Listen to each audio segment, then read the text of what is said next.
I think when I was first, on the streets, I still kind of separated myself from everybody else that was down there and looked at myself as like unique, that I'm not as bad off as these people. I'm not as dirty as these people.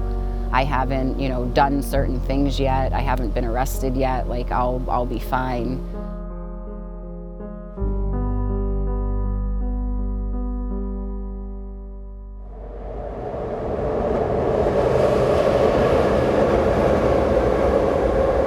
Kensington Avenue runs under an elevated train, they call it the L. So it's kind of like a hallway almost, where it's the stores and then there's the train platform. So there's no sunlight, there's nothing like that. It's inner city. There's trash, there's everything you could think of. It's abandoned buildings, abandoned factories, abandoned houses, and then there's the heroin, and there's on every street corner down there, there's dealers. You can't go anywhere without running into dealers.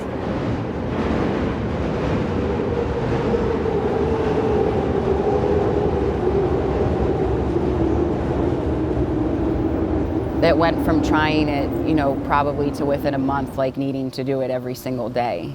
So when I moved down there, it was very bad.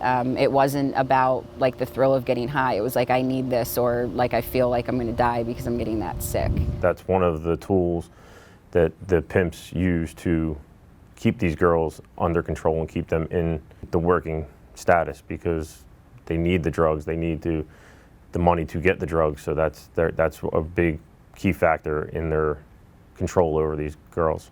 In the beginning, it's easy for them to manipulate you when you have nothing, and they're literally providing you with everything. And they have that control over you.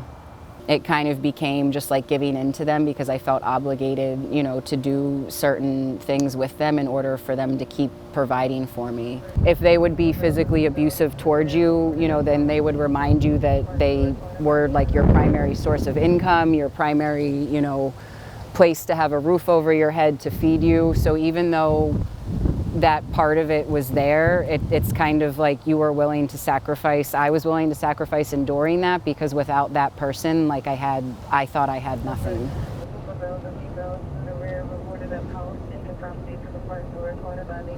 We ran into her, and she didn't fit. She didn't belong. She was clean. That's a big thing. And she was dressed nice. And that didn't fit. And then after we talked to her, she was educated.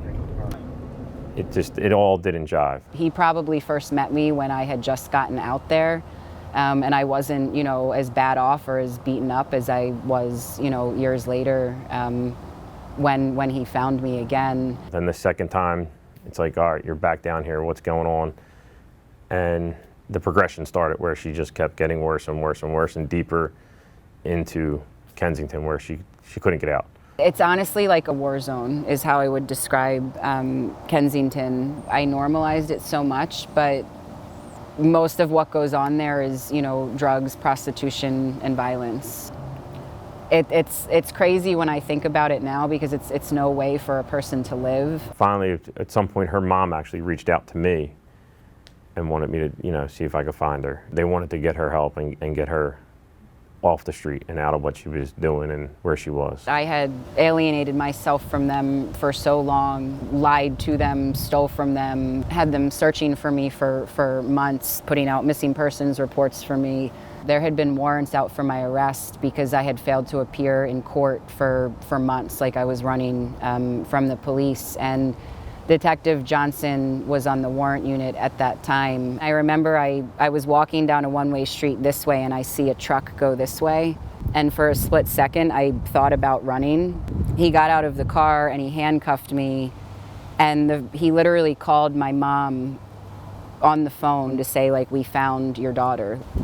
So that day that he arrested me, it's kind of I had that moment of clarity where I realized that I was going to be in trouble because I was going to be in jail. But I also had that sense of relief that was a little scary, because I knew that it was over. I knew that the way that I was living and, my days on the streets and years of living that way was ending. So as scared as I was, it was almost relieving in a sense to know, even if this is forced, my life doesn't have to be like this anymore. Looking back, like that day, he saved my life in the sense that had he not gotten me then, like I don't think that I would have made it off of the streets alive had I continued to stay out there. I don't look at it like that, like I saved her life. I mean, now sitting back after she said it, yeah, but that's what I was supposed to do. That was my job. That's what the task force, everybody was here to do. That's what we're supposed to do, is help these girls get off the street. Whether it's, addiction or prostitution or human trafficking, it doesn't discriminate against any, socioeconomic status or any background. Even me in the beginning thought like, I come from a good family, an educated family, a good area, like this could never happen to me. Like I was one of those naive, ignorant people that didn't think it could happen to me, as though I was above other people. But it can happen to anybody. You don't have to come from, a bad home or live in the inner city where that stuff might be misconceived as being more prevalent. Like it happens everywhere. It can happen to anybody.